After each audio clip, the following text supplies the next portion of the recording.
Go. Assalamualaikum warahmatullahi wabarakatuh. Apa kabar anak-anak semuanya? Baiklah, hari ini kita akan belajar PAI dan budi pekerti, yaitu beriman kepada kitab Allah Subhanahu wa taala.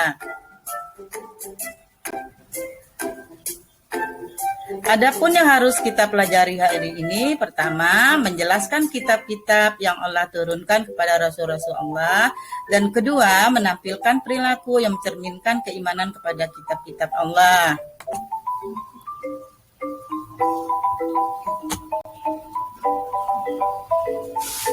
Sebelum kita mulai, marilah kita pikirkan hal ini dulu. Apa yang harus kita pelajari selanjutnya? Yaitu, apa itu kitab? Ada anak-anak yang tahu? Dan ada berapa kitab Allah itu? Mungkin ada anak-anak yang mengatakan 2, Bu, 3, 4, atau 5. Ya, baiklah kita lanjutkan.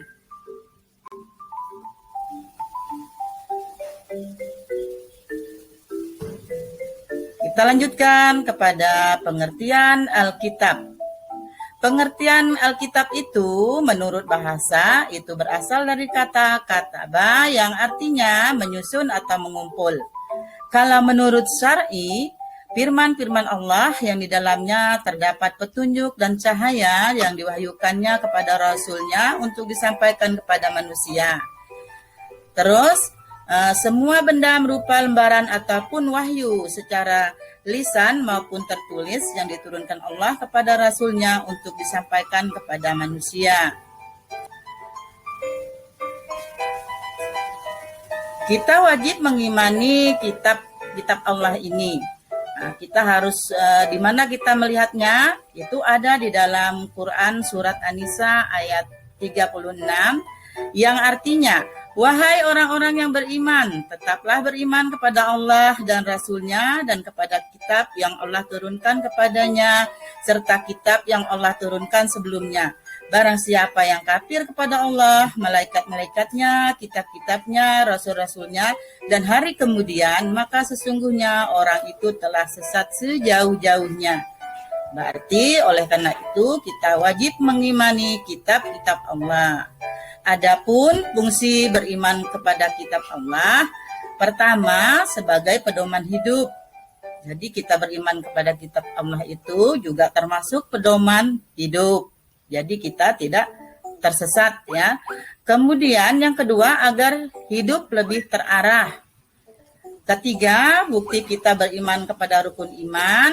Keempat, agar selamat dunia dan akhirat. Mungkin anak-anak semuanya mau selamat dunia akhirat kan? Tentunya ya. Terus, apa saja kitab-kitab Allah tadi? Yang kita sebut ada berapa itu tadi anak-anak? 3, 4, 5 atau berapa? Ternyata di sini jawabnya adalah 4. Pertama Taurat, kedua Zabur, ketiga Injil, keempat Al-Quran, penutup dari kitab-kitab sebelumnya. Kitab-kitab tersebut diturunkan kepada Nabi apa saja? Ya, nanti kita jelaskan selanjutnya. Kitab Taurat diturunkan kepada Nabi Musa alaihissalam. Sedangkan kata Taurat dari bahasa Ibrani, maknanya adalah pengajaran atau syariat. Sedangkan istilah perintah atau wasiat ilahiyah berupa lembaran-lembaran yang diturunkan kepada Musa ketika bermudajat di Gunung Tursina. Kita lanjutkan. Kedua, kitab apa? Kitab Zabur. Kitab Zabur diturunkan kepada Nabi Daud alaihissalam. Pengertiannya, menurut bahasa, kata Zabur bermakna kitab yang tertulis. Sedangkan menurut istilah, kitab yang Allah SWT turunkan kepada Nabi Daud alaihissalam.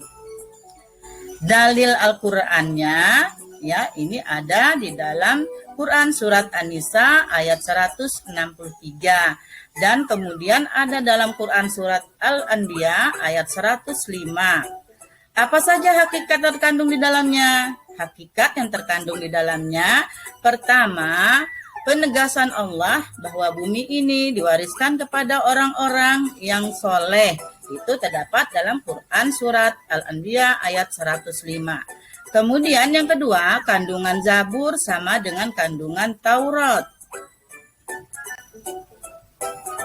Yang ketiga, kitab apa tadi? Kitab Injil. Itu diturunkan kepada Nabi Isa alaihissalam. Kitab Injil ini pengertiannya menurut bahasa, Injil berasal dari kata Yunani yang artinya kabar gembira.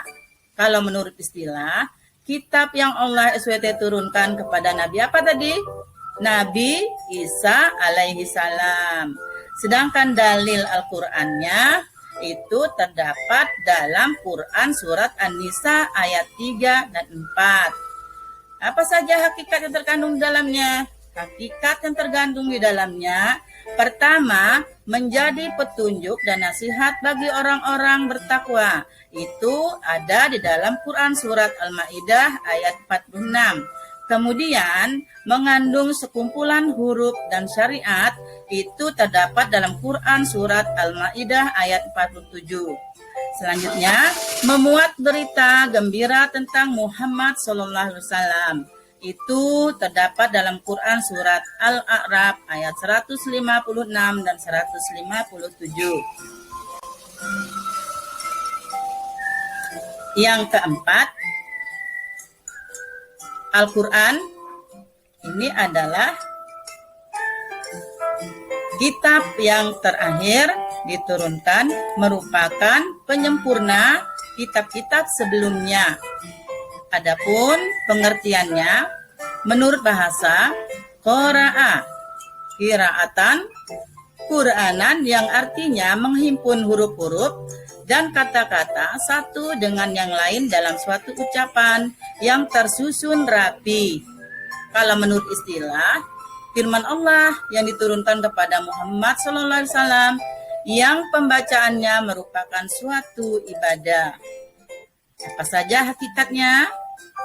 Hakikat yang terkandung di dalamnya adalah satu, memuat intisari ajaran-ajaran ilahi. Kedua, Al-Quran adalah ukuran untuk menentukan benar tidaknya ayat-ayat yang diturunkan dalam kitab-kitab sebelumnya. Itu terdapat dalam Quran surat Al-Maidah ayat 48. Yang ketiga, Al-Quran diturunkan untuk seluruh manusia dan bukan untuk kaum tertentu.